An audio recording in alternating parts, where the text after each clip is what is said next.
দিল্লির মুখ্যমন্ত্রী বাংলাতে এসে নারী সুরক্ষিতর কথা বলে। দিল্লির মুখ্যমন্ত্রী বাংলায় এসে জয় শ্রীরাম ভুলে যায়, মা দুর্গার কথা বলে। এটাই বাংলা, জয় বাংলা। আমরা জানি ভারতবর্ষের বিভিন্ন রাজ্য থেকে হাজার হাজার মহিলা এবং শিশু পাচার হচ্ছে। কোথায় পাচার হচ্ছে কেউ জানে না। সরকার এর কোনো হুদিস খুঁজে পাচ্ছে না। কাদের ইশারায় কোথায় যাচ্ছে?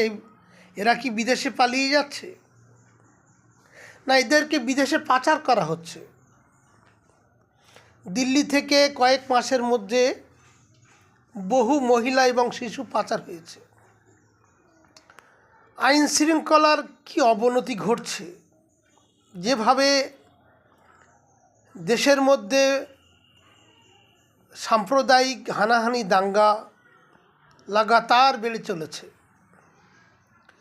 এআই সম্মেলনে মোদি বড় বড় ভাষণ, বড় বড় ডায়লগ মারছে, কিন্তু অ্যাবস্টিন ফাইলে তার নাম এসেছে, সে বিষয়ে সে একদম নিশ্চুপ। মোদিবাবু, বড় বড় ডায়লগ মেরে লাভ নেই। গুজরাট থেকে হাজার হাজার মহিলা শিশু পাচার হয়েছে। কোথায় গিয়েছে তারা? খুঁজে বার করুন।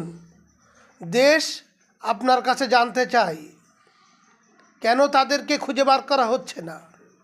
এইসব মহিলাদেরকে কোথায় নিয়ে যাওয়া হয়েছে তাদের? বড় বড় মুখে ডায়লগ মারলে হবে না, মানুষের জন্য কাজ করুন। আপনাদের শুধু মিথ্যা ভাষণ, বড় বড় কথা আর সাম্প্রদায়িক উস্কানি। সাবধান হয়ে যান, জনগণ কিন্তু আপনাদের ছাড়বে না। সেই দিন আর খুব বেশি দিন নেই। এখনও সাবধান না হলে আপনারা কিন্তু পস্তাবেন।